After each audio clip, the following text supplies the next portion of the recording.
Bonsoir, vous êtes bien sur Radio Cuisine. C'est la 3e radio dans la cuisine. Comme d'habitude, on va remercier quelques personnes, parler rapidement du programme, on va enchaîner sur la première table. Alors déjà, merci aux personnes qui nous accueillent, très gentiment.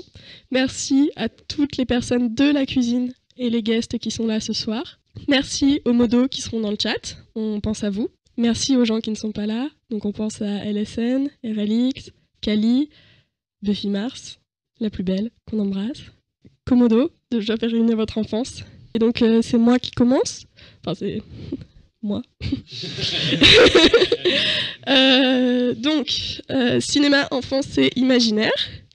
Marie, de Ce que tu mates, c'est moi qui ai organisé la table et je vais vous présenter mes merveilleux invités.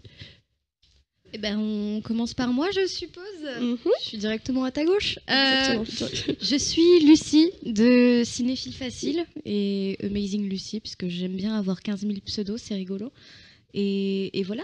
Et on part sur un bon thème bien inspirant. J'espère. Mais oui. Ensuite. Bonjour, c'est le mec le plus cool de la Terre. Oh mon dieu, c'est le mec de Super Focal. Le mec de Super Focal. Le mec est à peine arrivé, il a déjà son harem. C'est clair. C'est incroyable. Ouais, alors là, je sais bien que c'est bidon quand en radio on fait ouais bonjour, parce qu'on s'est déjà présenté avant. Ça fait littéralement 1 minute que je suis arrivé. Il est en sueur. Je suis encore en sueur. Donc oui, c'est Ali de Super Focal, aka l'émission ciné qui arrive 2 fois par an. Aimez-moi quand même. Et puis Noyo, donc j'ai vaguement une chaîne qui s'appelle Le début d'une mauvaise blague, mais il y a 3 vidéos et demie dessus. Mais à part ça, je fais partie de la cuisine parce que il y a des gens cool dedans que j'aime beaucoup. Parce qu'il fait un bon crumble. Et parce que je fais un bon crumble et des bonnes quiches. Et puis voilà.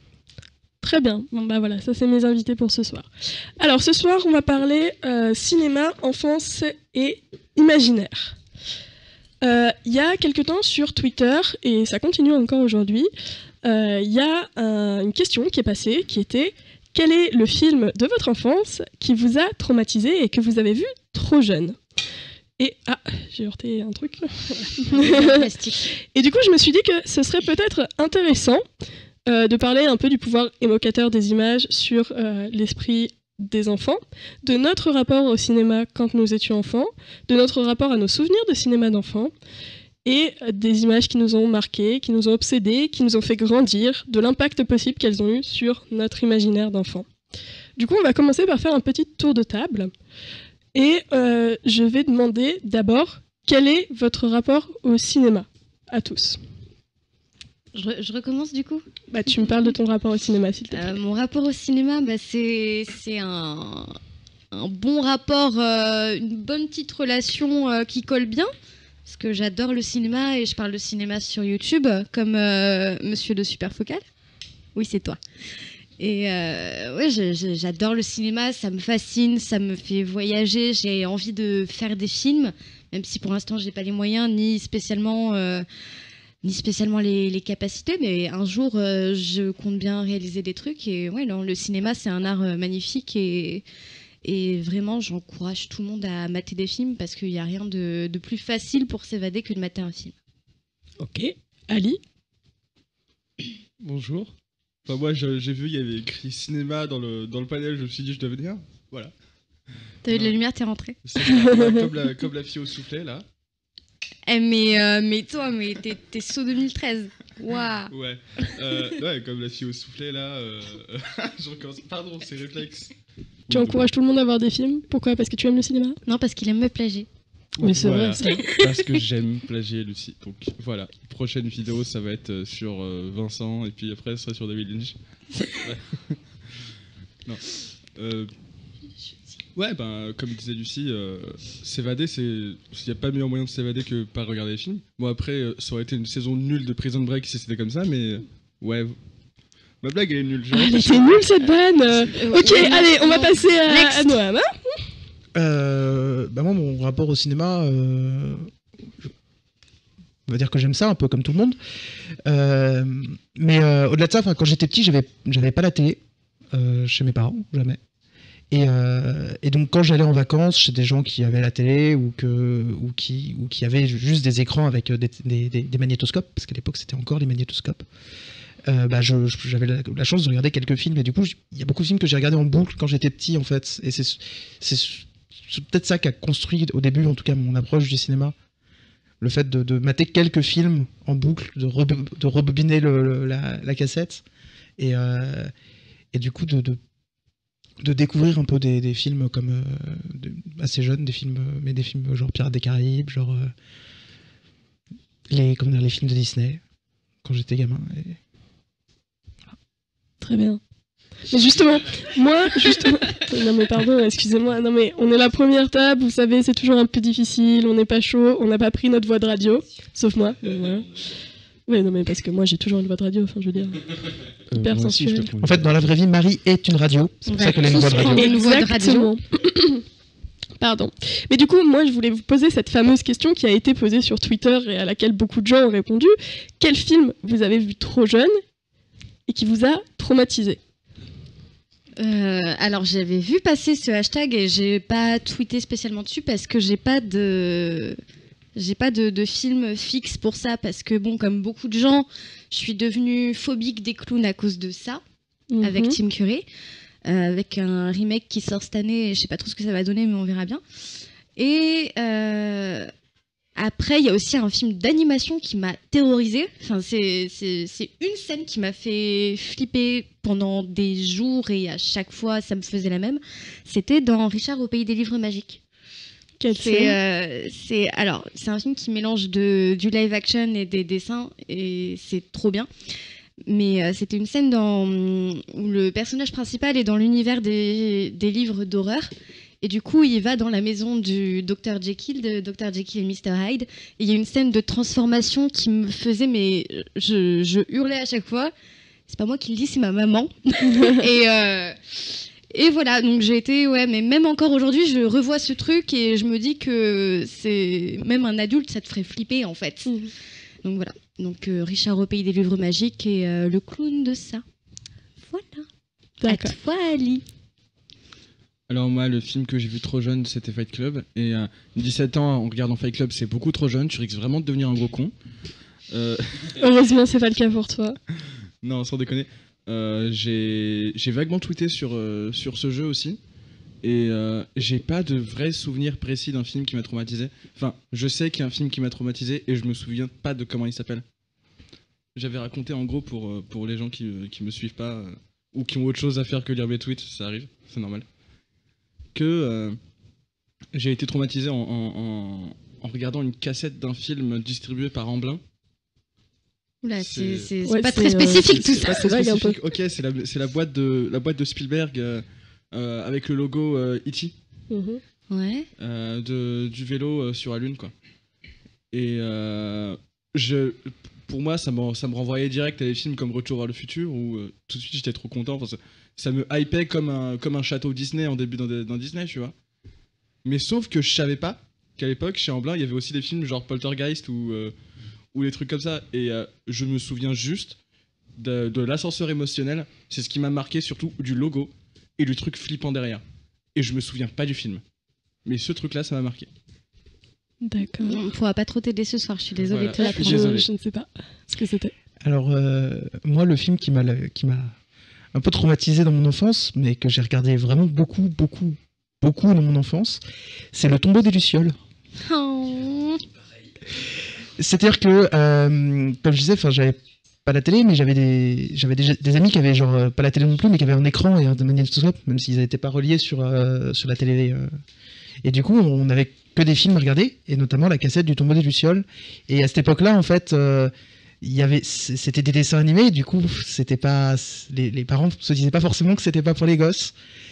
Et du coup, j'ai beaucoup regardé le Tombeau des Lucioles entre mes 8 et mes 13 ans, je pense. Genre 5 ou 10 fois.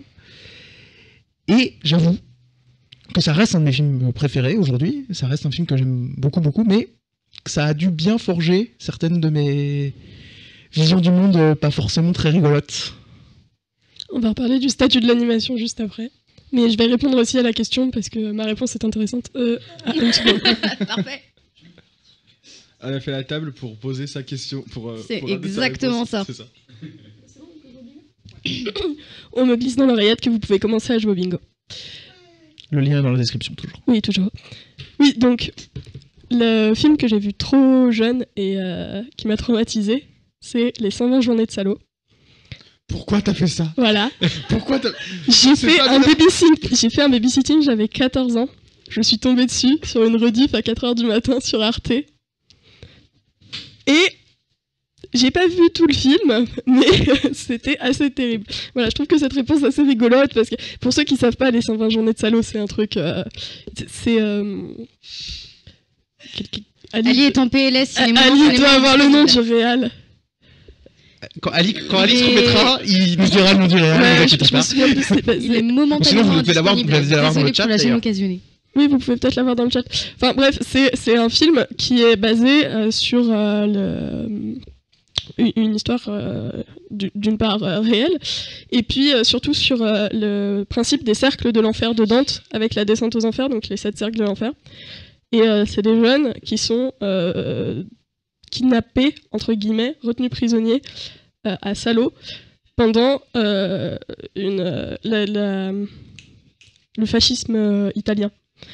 Et ben, ils sont torturés de mille et une façons par les dictateurs en place, quoi. Et donc il y a des histoires de coucherie,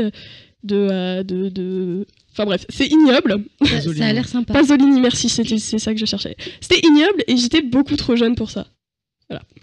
Mais je voulais justement revenir sur ce que tu disais sur le statut de l'animation, parce que quand on pense, enfin en tout cas moi, quand j'ai commencé à chercher un peu des informations pour cette table ronde, cinéma et enfance, la première chose qui m'est venue, c'est Disney, parce que c'est des films qui ont énormément marqué mon enfance et je suis pas la seule.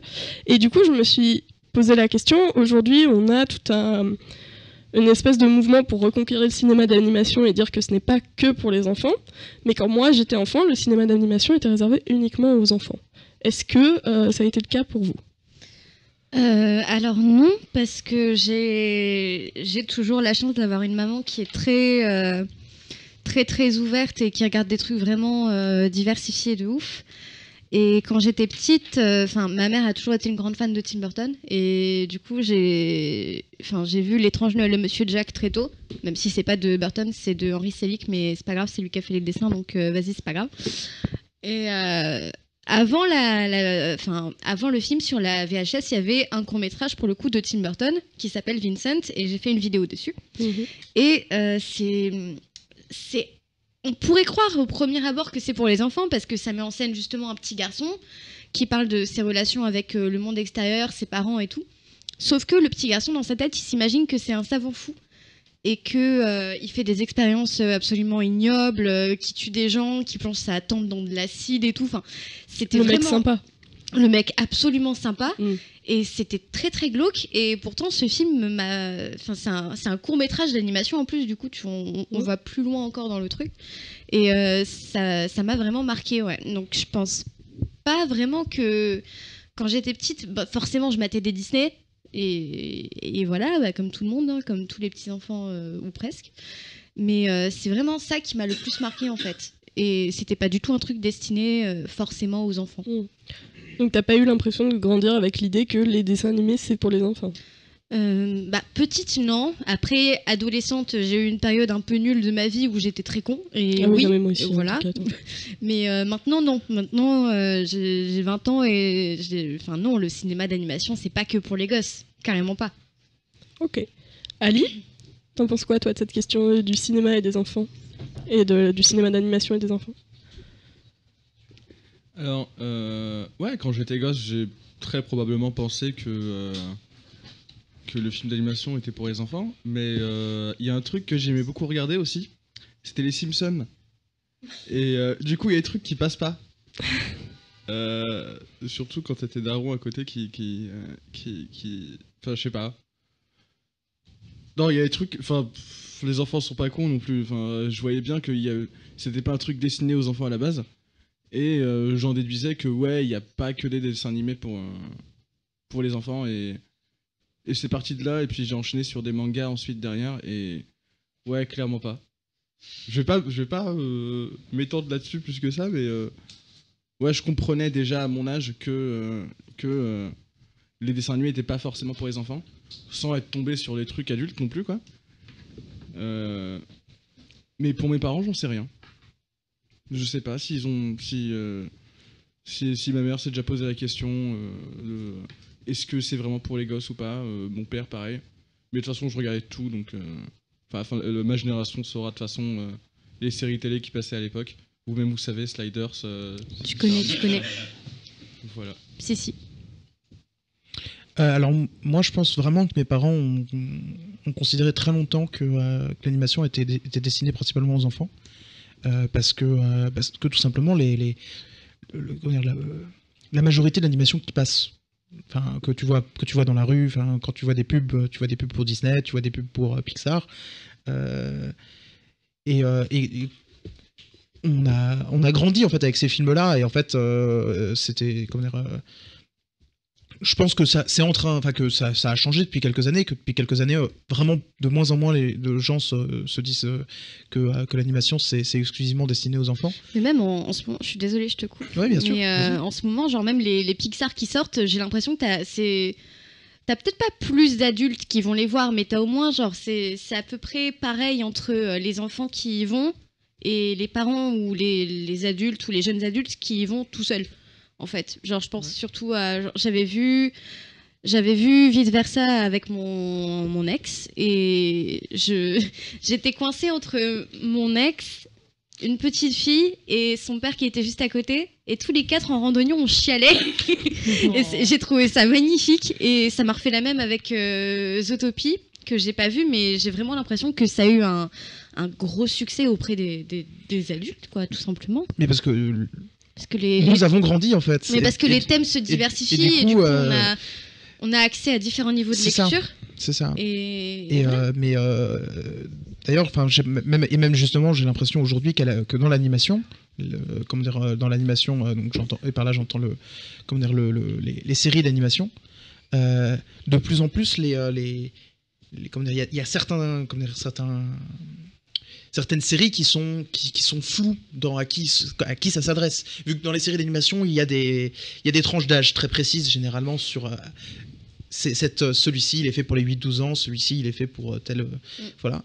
J'ai l'impression qu'il y a quelques dessins animés où c'est beaucoup plus flou. Alors, évidemment, je pense à Gravity Falls et je pense à Steven Universe, qui sont plus... Je vois Marie lever les yeux au ciel. Mais donc qui sont évidemment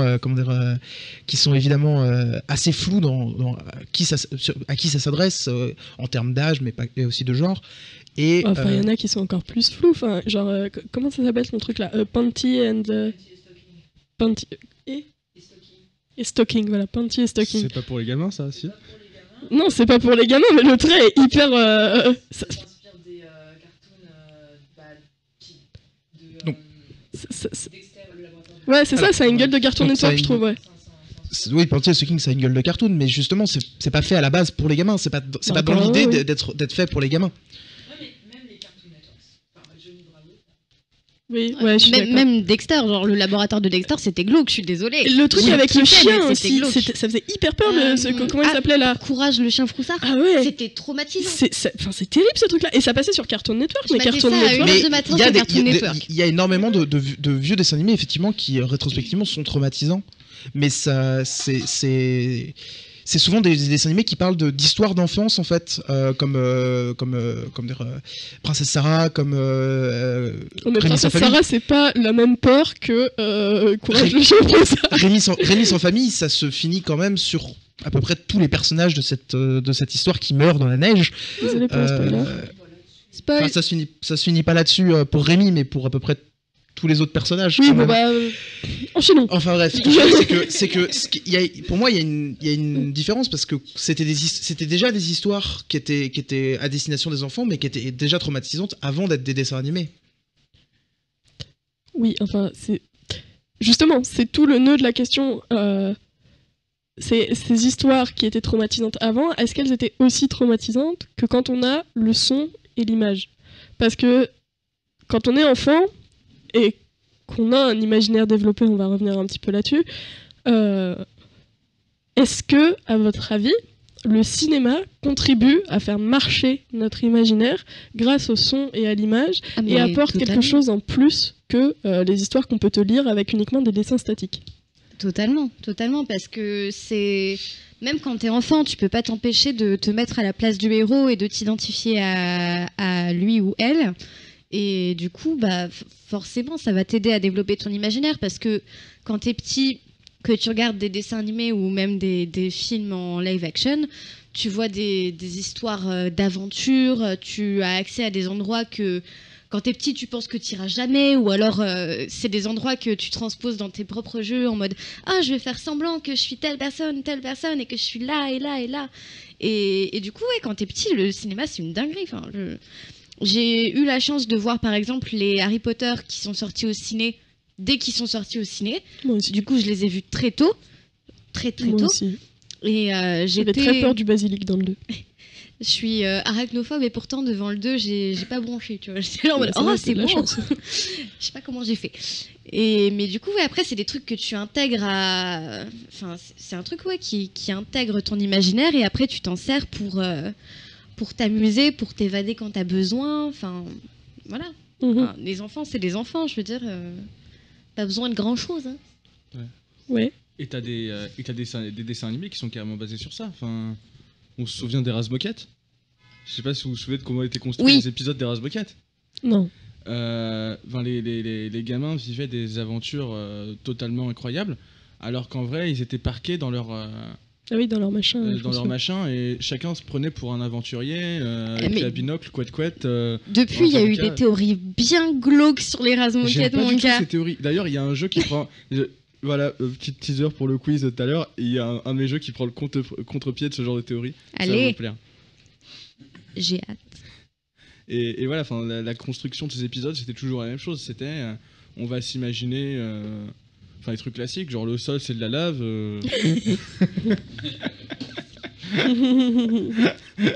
Là, il y a Lucie qui vient de se jeter Je sur viens de une me chaise. jeter sur une chaise. Je suis désolée. Alors qu'elle est déjà assise. Voilà, fallait juste lever les pieds, Lucie. Voilà. J'ai failli débrancher. Voilà, donc il ne fallait pas que lever les pieds. J'ai fait un doigt, Noam. Je sais plus qu'on parlait. On parlait du cinéma et de l'enfance et de l'imaginaire surtout. Il y a un truc que beaucoup de cinéastes disent et que je partage et que je pense que vous serez assez d'accord. C'est au cinéma, ce qu'on voit est aussi important que ce qu'on ne voit pas. Absolument. Oui. À cause du cadre, etc. Du coup, etc. oui, je suis d'accord. La suggestion, le hors-champ, c'est un truc qui fait partie du cinéma. Enfin, c'est un truc qui a toujours fait partie du cinéma parce que déjà, quand t'es sur le terrain, t'as des contraintes, donc tu peux pas montrer des trucs de ouf à chaque fois. Et justement, c'est ce qu'on ne te montre pas qui t'excite encore plus. Genre quand t'es petit, t'as trouvé la cachette de tes cadeaux de Noël parce que t'as cherché et voilà, ça t'a spoilé de ouf. Mais si les cadeaux sont emballés, tu vois pas ce qu'il y a dedans et tu peux juste t'imaginer. Et quand t'imagines ce qu'il peut y avoir dans quelque chose, t'es limite plus euphorique que quand tu l'ouvres au final. Je sais pas si c'est clair, ça a pas l'air très clair. Si, j'ai compris. Non, c'est bon, j'ai compris. Et je me suis dit que ça, c'était peut-être quelque chose qui est facile à comprendre pour nous, qui avons un certain recul. Ouais, d'adultes. Enfin, adulte. Ouais, voilà. De cerveau complet. De gens qui ne payent Disons pas encore ça. d'impôts parce qu'ils touchent pas assez. Exactement. Mais je me suis demandé si c'était pas millénial. une chose qu'on sentait quand on était enfant. Que ce qu'on ne te montre pas au cinéma a une importance aussi. Et je parle pas uniquement des films pour enfants, je parle aussi des films que vous avez vus quand vous étiez trop jeune, par exemple.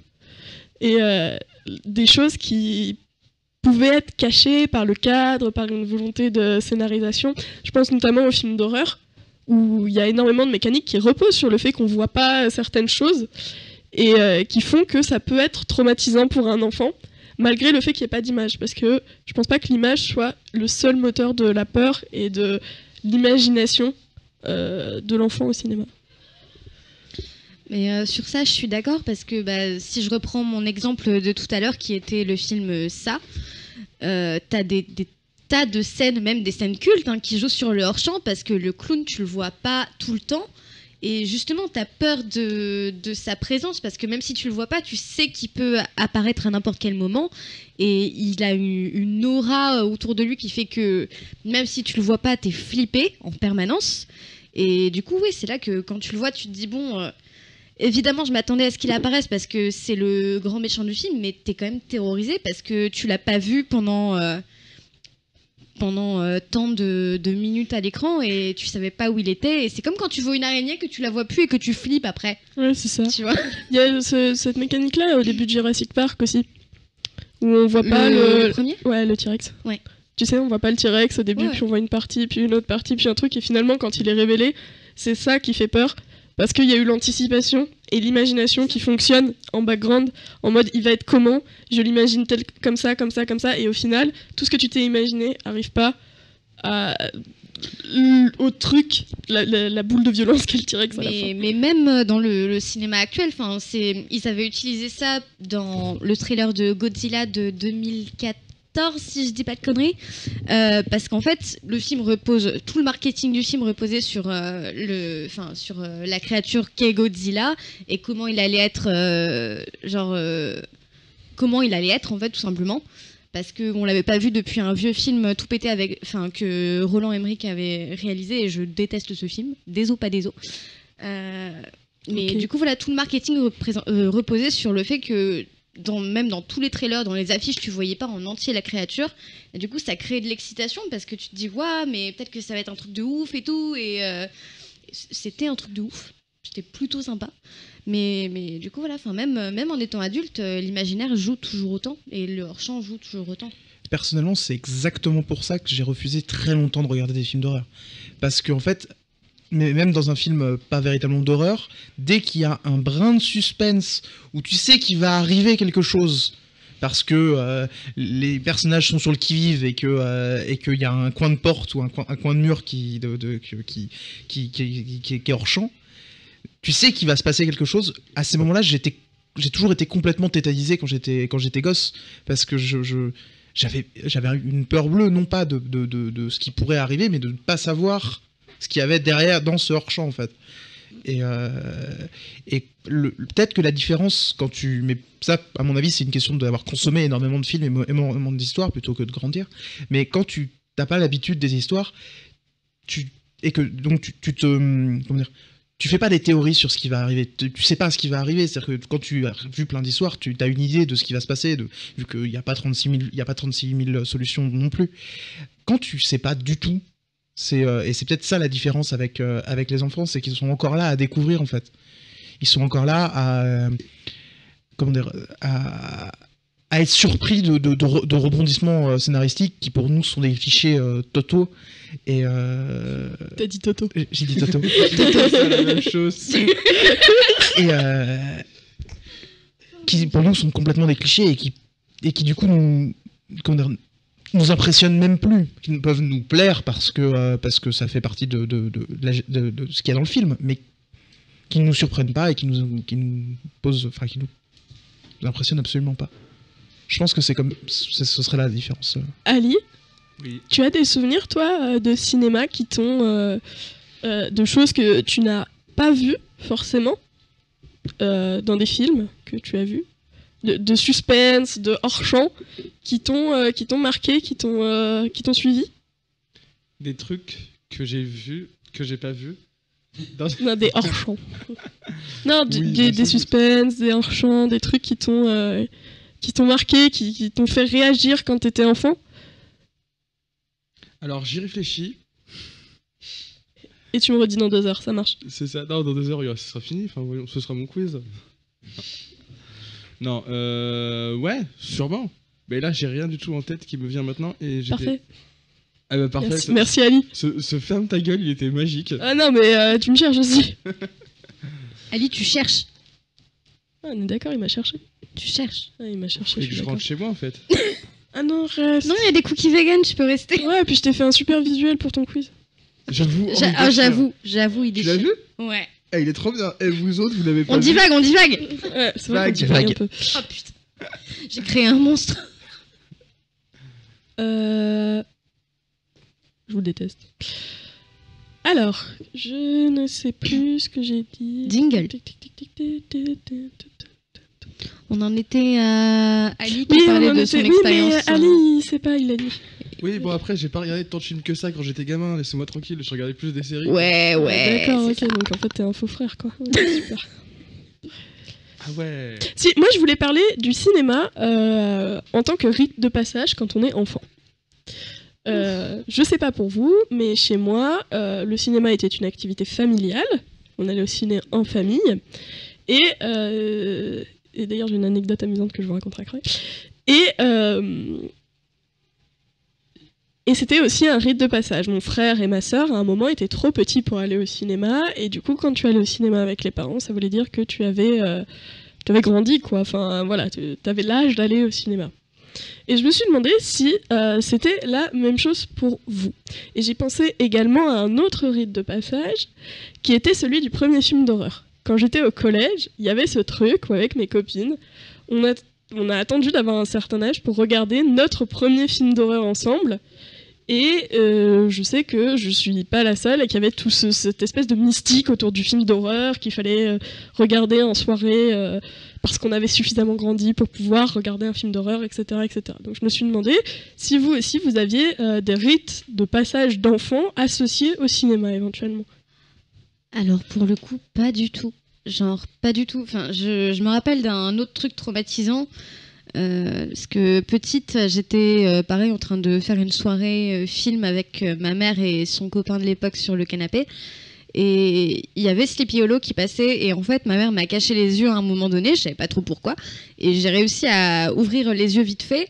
Et c'était le passage formidable où le personnage de Johnny Depp découpe le tronc de l'arbre et tombe sur plein de têtes décapitées avec du sang partout. Et c'était génial, c'est merveilleux quand t'as 5 ans. Mais du coup, non. Parce qu'en plus de ça, ma mère m'a fait mater des trucs un peu, entre guillemets, flippants très tôt. J'ai été vraiment élevée avec Buffy contre les vampires, par exemple. Et quand t'es une petite enfant, bah c'est pas spécialement le truc le mieux à regarder. Mais ma mère me mettait devant et j'avais aucun problème avec ça.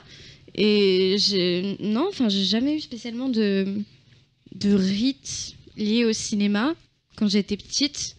À part le premier film pornographique, mais genre... Tu dépasses un peu l'enfance là quand même, mais Tu vois, moi c'était un film d'horreur, toi c'était un film pornographique. Voilà, exactement. Peut-être qu'on... Bonsoir. Ouais. mais du coup non, à part ça non. Enfin, j'ai pas spécialement de souvenirs. Je sais que en parlant de films d'horreur, c'était à chaque Halloween où avec mes copines on matait un film d'horreur et tout, mais genre c'était pas des trucs de ouf, tu vois. Genre j'étais une gamine très chiante en fait. Voilà. Mais du coup non, à part ça. Mais j'étais très chiant aussi, je suis sûr qu'on aurait été potes et tout. Ouais, de ouf. Voilà. On aurait échangé des Faire de la pogs lèche, et s'il te tout. plaît. Tu peux répondre à la question? Merci. Ouais. Bah je suis d'accord, enfin c'est super angoissant, genre Buffy, tout ça. Enfin, t'as vu comment c'est sous-ex, moi ça me fait peur. Ali, il est pas là. Mais dans toi sa tu te tête. calmes avec Buffy quoi. Noam, craches pas vachement dessus. bien. tu avais des rites de passage Je suis liés au en train de- cinéma quand t'étais enfant? Alors moi, c'est pas du tout le film d'horreur parce que comme je le disais tout à l'heure, tu peux reparler. j'aimais pas du tout les films d'horreur quand j'étais enfant et même ado. Et puis comme j'avais pas d'amis avec qui regarder mes premiers films d'horreur. Et Je suis à maintenant moi, tu nous maintenant. as nous. Oui, maintenant je vous ai vous. C'était le bon temps à l'époque. Bon, fini de répondre. Il y a quelqu'un qui a maté Brasil à l'âge de 9 ans et je dis bravo parce que c'est chaud. Ah effectivement. Il y a C'est deux chaud à 9 ans, deux mon frère. personnes qui disent Brésil. C'est chaud. Et mon frère. par contre, C'est un film d'horreur, Brésil. Hein C'est pas un film d'horreur. Oui, mais ça fait Ouais, mais flipper. ça fait flipper quand et t'es puis gosse. enfin, Flipper en Brésil, c'est comme. et c'est incompréhensible quoi.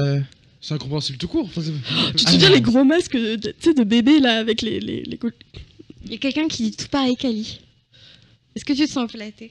tout pareil qu'Ali. Bah, j'ai C'est, rien dit, on m'a pas laissé parler du coup. Étienne Duclos. Étienne Est-ce qu'on Duclos. peut laisser finir Noam avant de... Avant de revenir à en moi, fait, d'accord. Le seul rite de passage auquel je peux penser, ça fait partie sans doute des trucs que j'ai vu trop jeune aussi, c'est le premier film que j'ai vu en sous-titré au cinéma. C'était Le Seigneur des Anneaux 3 quand il est sorti au cinéma. Mon père m'avait emmené parce que mon père est un grand fan du Seigneur des Anneaux. Et du coup, il m'avait emmené sans doute parce que j'étais à sa garde ce jour-là et qu'il n'avait pas d'autre moyen de se débarrasser de moi. Et je me souviens d'avoir été, du coup, absolument odieux, parce que je n'étais pas encore en capacité de lire suffisamment vite les sous-titres pour comprendre ce qui se passait et que je ne comprenais pas l'anglais. Ah, la tristesse, en plus il est bien le 3. En plus, il est bien le 3, mais après je l'ai revu et j'ai Je sais pas, je suis apprécié. border devant le 1. Mais, Mais Aragorn il est muy caliente mon gars. effectivement. Oui. Mais du coup, j'ai pas arrêté de demander à mon père dans le cinéma, et là il se passe quoi, et là ils disent quoi. Et Ah, merde. ça m'a marqué en fait, parce que du coup je me suis effectivement je me suis sans doute pris dans la face à ce moment-là que effectivement il y a des films ou des manières de consommer le cinéma que tu peux pas avoir que tu peux pas comprendre quand t'es jeune, que tu ne connais pas quand t'es jeune, et que plus tu grandis, plus tu vas avoir la chance donc de consommer le cinéma comme tu l'entends et comme tu le veux, quoi. C'est à peu près le seul rythme auquel je pense. Très bien. Ali, maintenant t'as une idée pour répondre à la question? Oui. Bah moi j'avais des idées mais on va pas laisser parler, c'est pas sympa. Et bah maintenant tu peux parler. Bah écoute, vous alliez au cinéma, moi je regardais la télé, hein, je pouvais pas aller au ciné, ça coûtait cher. Et la trilogie du samedi, mon gars. Bah ouais, c'est ça. On va faire quoi? Qu'est-ce que tu fais? Je bouffais que ça, que toutes les séries. M6, X-Files, tout ça. Smallville, Buffy Charmed, toi-même tu connais. Ouais, Sliders, ce Code Quantum. Oui, Le caméléon Le caméléon, Code mon Quantum, gars. Sliders, c'était mon trio. et la sentinelle. Vous Et voyez la là je me sentinelle. sens La extrêmement sentinelle, seule parce que moi Ah non, j'avais et pas la de télé. sentinelle. Alors en fait, la sentinelle, le mec, il avait vécu des guerres de je sais pas quoi, et il avait. Non mais me raconte pas le pitch. Il a Je m'en cuité de fous. ouf. Il y a un super chip avec l'étudiant. Ouais. Ah, Ok, LXY, c'était pas mal aussi. Calix Y, c'était arrivé bien plus tard. Mais, oui, Mais c'était tard, mais c'était pas mal. Ouais, c'était pas mal. Bah, Voilà. alors Smallville. Kelix Y nous C'était un faisait truc, flipper. non Kelix Y nous faisait flipper parce qu'il avait pas de nombril. Ouais, voilà. Tu vois, C'était flippant. parce que c'était un mec chelou qui Ouais. lisait un manuel en 2 coups de. Puis c'est un stalker en plus, c'est fou. On Je- dérive totalement. Marie, au secours. je pouvais jamais aller au Oui, ciné. vous êtes en train de dériver complètement Je là, pouvais c'est jamais pas du aller tout. au ciné, du coup je regardais que la télé et tout mon imaginaire de petit garçon est uniquement basé sur la télé, quoi. Du coup je me retrouve pas forcément dans ces discours. C'est dommage. C'est dommage. Mais j'ai bien. regardé des bons trucs. Ah bah, heureusement. Après, quand je Voilà. disais cinéma, c'est plus le média audiovisuel du cinéma que vraiment le. Enfin, moi, mon rituel, je sais que le rituel de aller au cinéma, ça, c'est très spécifique à l'endroit. Mais quand je te dis les rites de passage, entre guillemets, Ouais. au cinéma, c'est plus média audiovisuel, film, série, tu vois. Parce que même les trilogies, les séries de la trilogie du samedi, c'était chaud, quoi. Ouais, Il y avait des trucs, c'était chaud. t'avais le droit de rester jusqu'à la fin. Ouais, ouais, donc. je regardais tout, ouais. Ouais, grave. Je regardais tout. Putain. Quoi, Tu l'as bim. goûté, c'est ça? J'avais de la chance, je regardais Allez, tout. Non, mais moi, j'avais pas la Y a télé. quoi Moi j'en avais une dans ma chambre. Tellement bourge. Comment ça, tellement Bourges? Je pouvais pas aller au pâté, tu me parles de Bourges. En tout cas, pourquoi tu parles de pâté? Parce que Bah, pas au TV ciné. Plaire, Non, le cinéma. mais j'avais compris, Non, mais c'était du pas coup, ce mais je pâté-là, pensais que tu c'était un parlais pâté, de pâté de le pâté de campagne. Thiers. Ouais, moi Qui avait l'épine. Non, j'ai lâché où j'habitais. Non, voilà, du coup, tout se basait sur la télé et je sais plus ce que je voulais dire juste avant que tu me coupes la parole. Très bien. Je sais pas. Désolé. Parce que tu m'as coupé la parole, c'est pas grave. Et finalement, bon, moi je vais. Ensuite, je Ça va toujours les couilles, Ellie, je suis désolée. je vais faire un truc avec le chat, mais. Je vais faire mon propre panel, tu seras pas là. Ok, Est-ce que moi je serais là quand même, s'il te plaît? Oui, bien sûr, Ouais, merci. t'inquiète. c'est n'importe quoi. Je Et suis tout à l'heure- fatiguée comme et s'il tout à était l'heure, 4h du c'était mat le là. Disney que je faisais. Ah, d'accord, non, je sais pas si Ça tu augure dessinais un cœur ou une rien bite, de en bon fait. pour la je sais pas. suite. C'était entre les deux, du coup. Recentrez-vous là, s'il vous plaît. Putain, Lucie, si j'avais su que t'allais me disperser comme ça, je t'aurais pas invité, hein. Je suis Dispersé. désolée. Je regrette. Laisse ma pote tranquille, toi. Oh, il a dit j'étais sa pote. Ah, Comment c'est tu cool. parles à la meuf de Eh. ce que tu m'aides, gars? Quand je pense que je fais de la pub pour Superfocal et tout. Je suis désolée, il y a eu un petit high five en Je te scred. déteste. Petit high five de traître. Non, mais je t'aime quand même. Moi aussi, je t'aime. Donc, du coup, oui, moi, Revenons à nos montons. voilà, moi je voulais juste finir sur une idée et vous demander, parce que j'y ai pensé l'autre jour. Et je me suis demandé si le cinéma, c'était pas notre nouveau média de transmission des codes, des morales et des fables aux enfants. Et si on n'utilisait pas leur imagination et les images, qui sont très puissantes pour transmettre un message, comme un moteur des peurs et du centre des réflexions d'intégration des codes moraux et des codes sociaux. Alors, tu sais quoi, je vais te répondre oui, non, peut-être, en mode disserte de philo, parce que le bac de philo, c'était il y a pas longtemps. Très bien. Ils ont eu des faisons sujets ça. nuls. Non, en vrai, j'ai vraiment envie de tout mon cœur de dire oui, parce que en tant que cinéphile et cinéphage, je vois des des codes et des messages dans certains films d'animation. Sauf que c'est peut-être aussi un côté du cinéma qui fait que le cinéma, ça peut être très élitiste et pas forcément accessible à tout le monde. Parce que, c'est horrible ce que je vais dire, voilà. Mais le grand public perçoit peut-être pas forcément tous les messages et s'arrête à l'intrigue principale, tu vois. Ils vont pas chercher plus loin pour voir si ce film est pro-féministe, si c'est... T'es en train de dire que les gens c'est des cons, vas-y, unfollow. Alors, non mais je follow bloqué.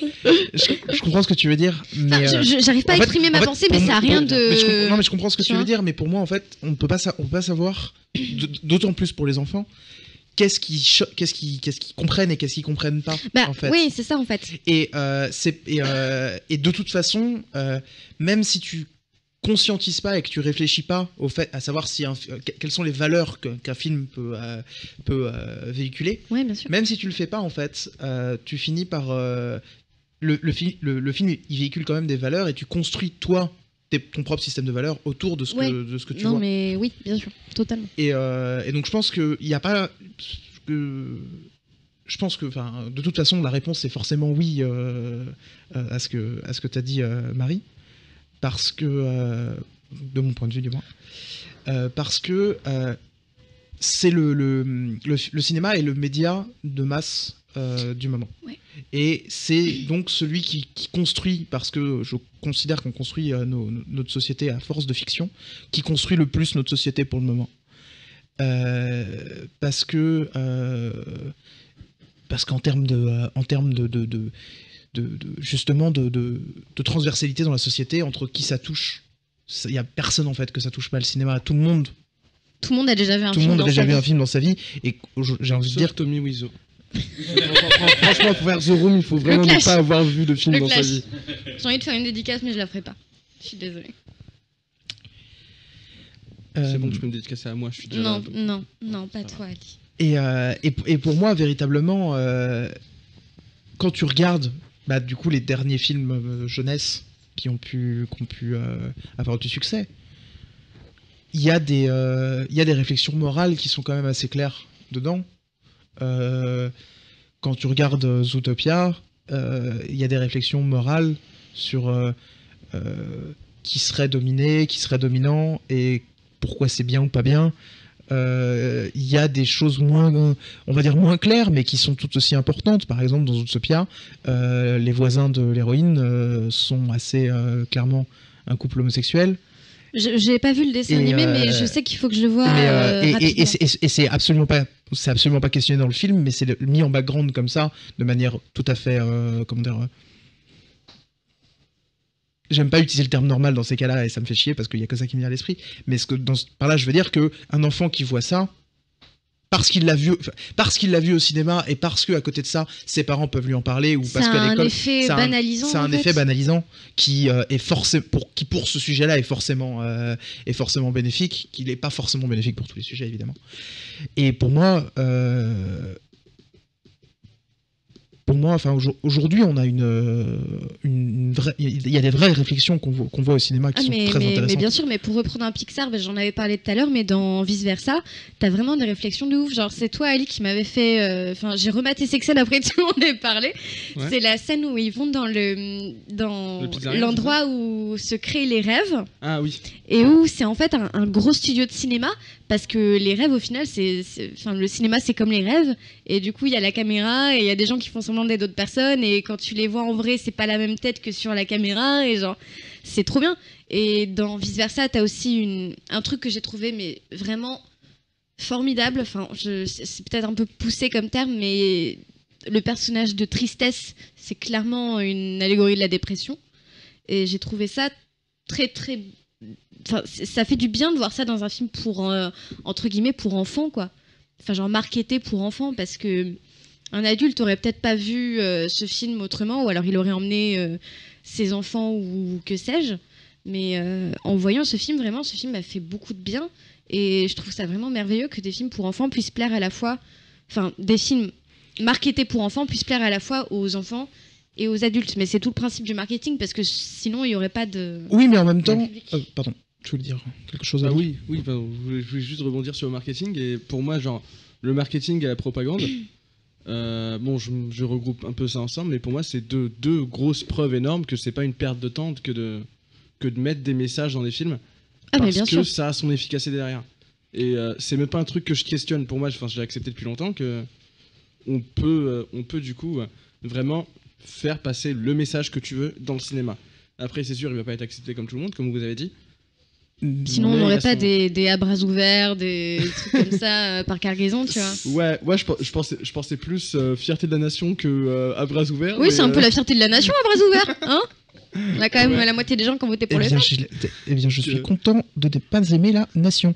Bienvenue, bonsoir. Comment ça va? Après, en fait, un exemple qui, à mon avis, est assez criant de l'évolution des mœurs et du message, des messages sociaux qu'il peut y avoir dans le cinéma d'animation, donc dans le cinéma pour jeunesse, entre guillemets, c'est l'évolution des princesses Disney. Oui, de ouf. Il y a qu'à Moi, voir c'est les rien deux d'autre que dernières, de mots. entre guillemets, princesses Disney auxquelles je pense, qui sont donc Elsa de La Reine des Neiges Bah, on a et Moana. Bah, même avant ça, je pense que ça a commencé un petit peu avant. Ça a commencé avant. Peut-être mais- avec Tiana et Réponse. Oui, tu voilà. vois. Mais Ça- à partir je de là, suis- c'est. Mais justement, Tiana et Réponse sont des Moi, j'aime exemples Mulan. de Oui, exemples aussi. de princesses qui sortent du carcan des princesses, mais Mulan aussi. Et qui sont Mais à la recherche d'indépendance. Tiana et et tout comme ça. Réponse sont des princesses.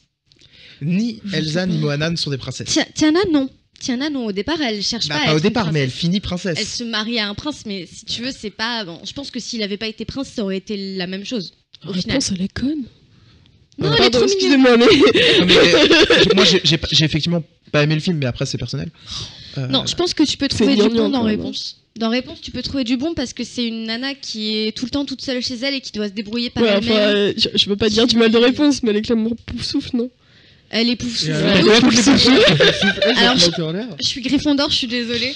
Je suis désolée. Moi, je suis Serdaigle, Serdaigle, excusez-moi. la vraie maison, la maison des vrais. La D'ailleurs, maison- t'es de dans quoi, un la joli maison bleu. Vous inquiétez pas la là-dessus, Serdaigle. vous avez quand même une représentation ici. Hein, vous Ouais, inquiétez mais on n'a pas. pas de Serpentard, c'est dommage ça. Est-ce que Et, on peut finir sur et cette donc- histoire de princesse? Et donc, ni Elsa ni Moana ne sont des princesses.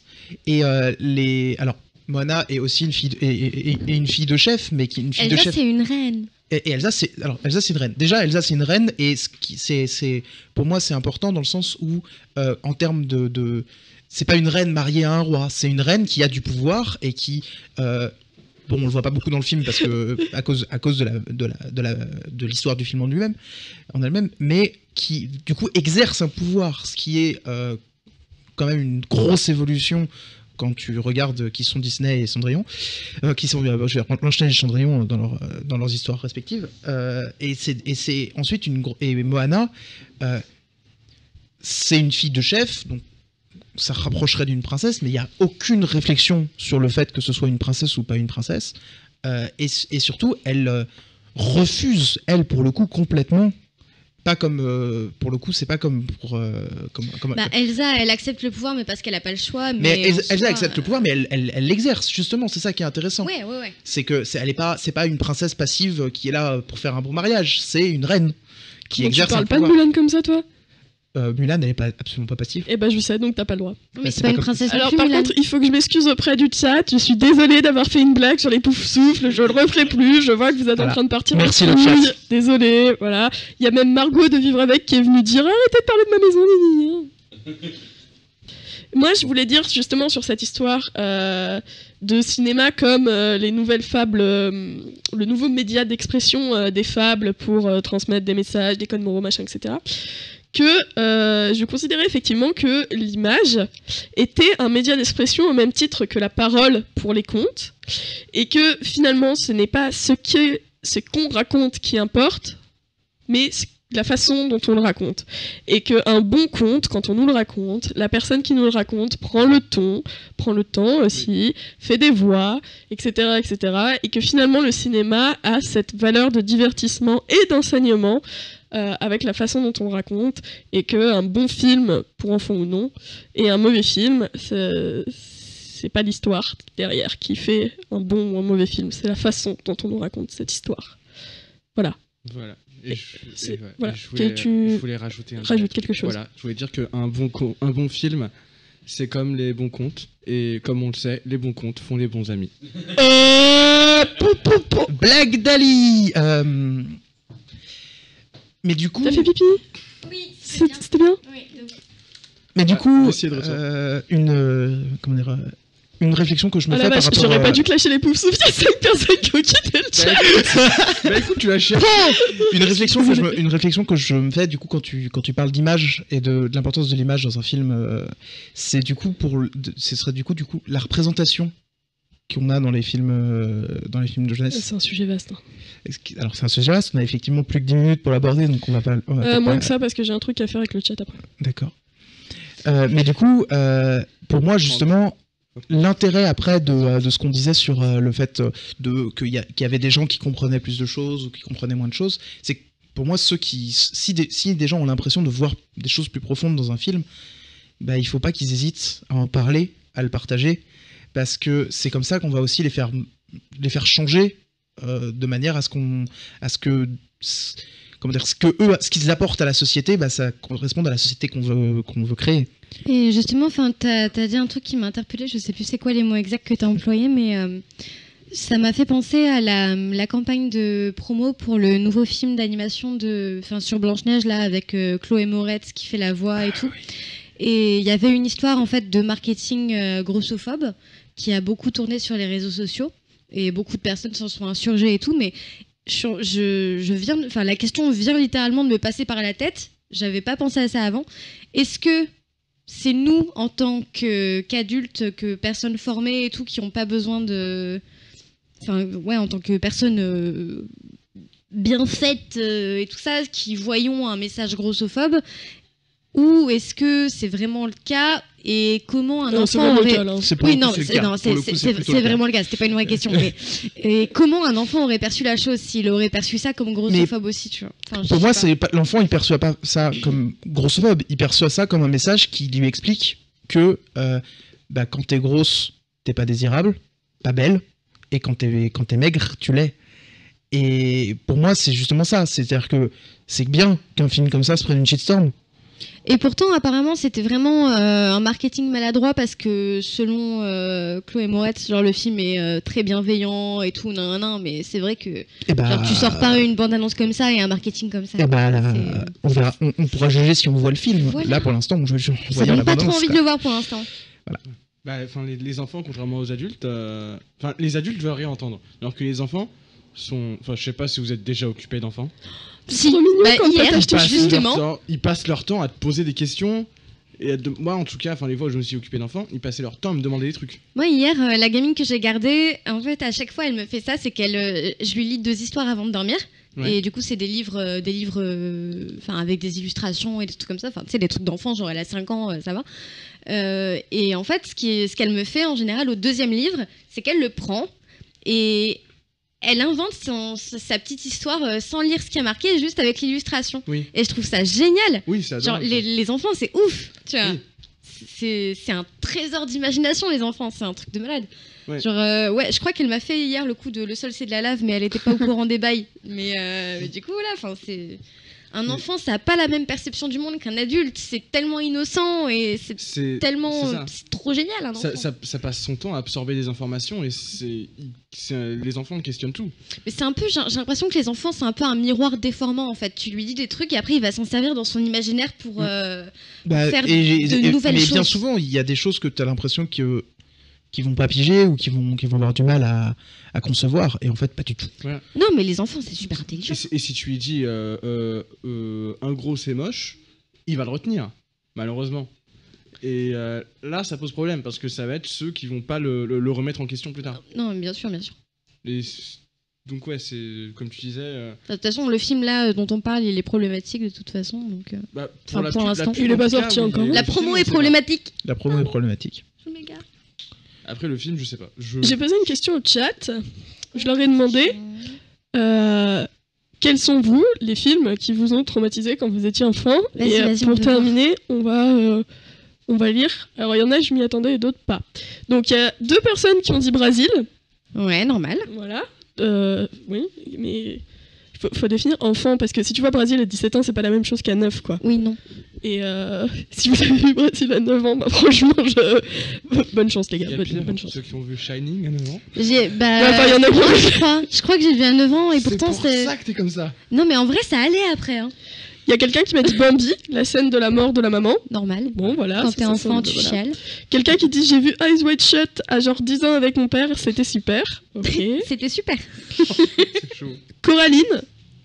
Oui, traumatisant à souhait, et pourtant je l'ai du vu coup, ça tard. c'est hyper intéressant. Ouais, parce que Coraline, c'est pas vraiment un film pour enfants, je pense. C'est pas vraiment un film pour enfants, mais absolument tout de l'histoire au dessin est marketé pour enfants. C'est L'étrange vrai, Noël de c'est Monsieur Jack non plus, c'est pas pour enfants spécifiquement. C'est Ouais, le, mais même c'est moins- c'est le même réalisateur aussi, donc Oui. C'est- il aime bien les trucs un peu. Enfin, je sais pas, mais je pense que c'est. Enfin, L'étrange Noël de Monsieur Jack, c'est pas pour enfants, mais c'est fait de manière à faire peur aux enfants et à leur plaire quand même. Là où Coraline, J'ai une relation bizarre avec ce film. c'est drôle, je trouve. Enfin, je sais pas. Moi, je le vois comme un film drôle, macabre, avec. Jack, tu le vois comme un film drôle ou Coraline? Non, Jack. Jack. Comme un film drôle, avec des visuels qui sont clairement pas pour les enfants, mais une histoire qui peut convenir aux enfants.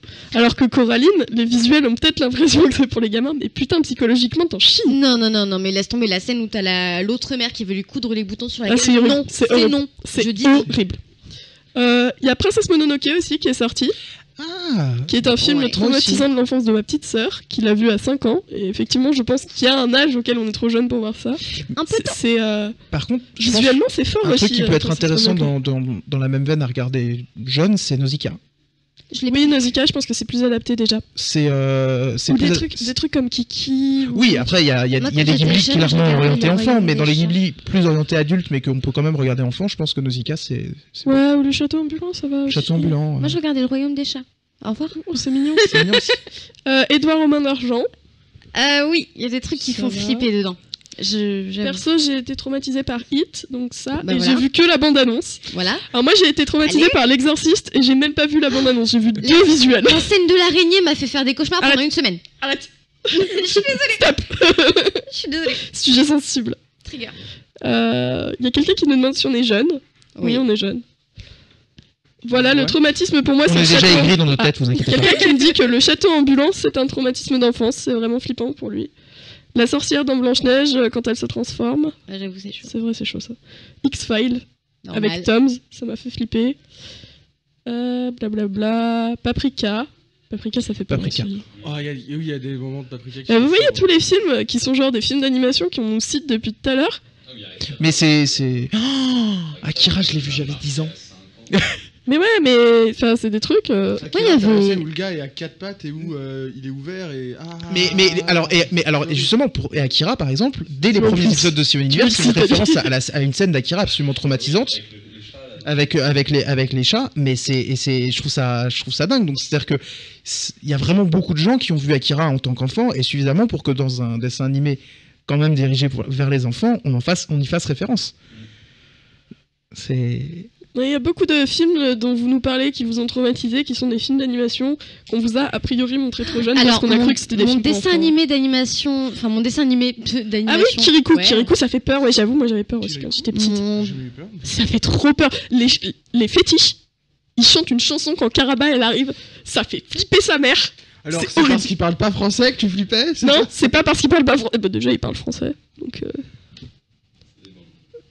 Écoute Ok, vas-y, Lucie, ouais. on va terminer là-dessus, je Non, pense. non, mais c'est juste pour dire que mon dessin animé qui m'a fait flipper aussi et pourtant que je matais en boucle quand j'étais gamine, c'était Taram et le chaudron magique et quand t'es gamin, c'est chaud. Tu vois, c'est tendu ou pas. Et Ouais, ça fait maintenant peur. que je suis adulte, mon dessin animé préféré c'est le Bossu de Notre-Dame. Bim, on reste dans les trucs chelous. Au revoir. Mais ça va, le bossu de Notre-Dame. Infernal, bacchanal, l'enfer, Nancy ma chère. Voilà. Ok. À plus. Non, Tara, mais le chaudron magique, ça fait peur en vrai. C'est ultra flippant. Ils veulent tuer un cochon, quoi. Le cochon, il a rien Ils fait. veulent tuer un cochon, un petit garçon et une petite fille. Genre, pourquoi tu fais C'est ça une espèce de singe bizarre. Ouais, un Un ours. Alors- elfe bizarre. Ah non, tu parles de Gurki. Ouais, Gurki, ouais. dans la même veine, mais pas en animation, moi c'est Willow qui m'a fait flipper aussi Oui. quand j'étais gamin. Ouais, Willow, ça fait peur. Absolument. La sorcière à la fin, c'est pas possible. Hein. Non, tu fais pas ça dans ta vie, tu Il mates m'a pas fait Willow. peur, enfant. Willow non plus. Mais Je sais quoi pas, j'ai pas Pardon flippé devant Mais Willow. Mais t'avais quel âge quand tu l'as vu? J'étais en primaire, je sais Putain, plus. il chante la chanson des fétiches dans le chat. Mais Vous êtes sérieux, les gars? Mais je flippais pas, je sais pas. Eh ben putain mec, bravo. Du coup, récapitulons. Oh, putain, L'animation. J'ai trouvé un truc qui m'a fait peur. Vas-y. J'ai enfin trouvé un truc qui m'a Vas-y. fait peur. Putain, mais bon, allez, vite, vite, vite. Voilà, dans Maman, j'ai raté l'avion, la fournaise. Oui. La fournaise est flippante. Oui. Voilà, J'ai j'ai pas vu le trouvé un film. truc flippant. J'ai pas vu. C'est un truc nul, mais voilà. En même temps, maman, j'ai raté l'avion, c'est pas non plus. Genre, c'est pas. Non, mais si Kirikou, ça fait peur. Je l'ai Ouais. regardé ça l'autre jour. va, le héros c'est un enfant, donc Ça forcément c'est pour les enfants. Bah oui. Kirikou, c'est sur Netflix, je l'ai re-regardé l'autre jour et Sérieux je comprends. Ouais. Et ça dure 1h15.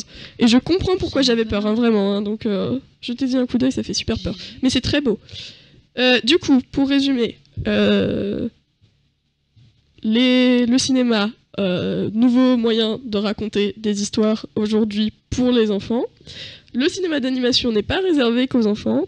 Et oui, le cinéma peut faire marcher votre petite tête et vous faire très très très peur C'est le grâce principe. au pouvoir magnifique de l'imagination. Voilà. Et ne montrez pas n'importe quel film d'animation trop jeune à vos enfants ou vos frères et sœurs. Voilà, on va vous laisser, nous. Avec une petite pause musicale. Petite pause musicale et ensuite ce sera Di qui viendra faire sa chronique. Bisous. On rend l'antenne.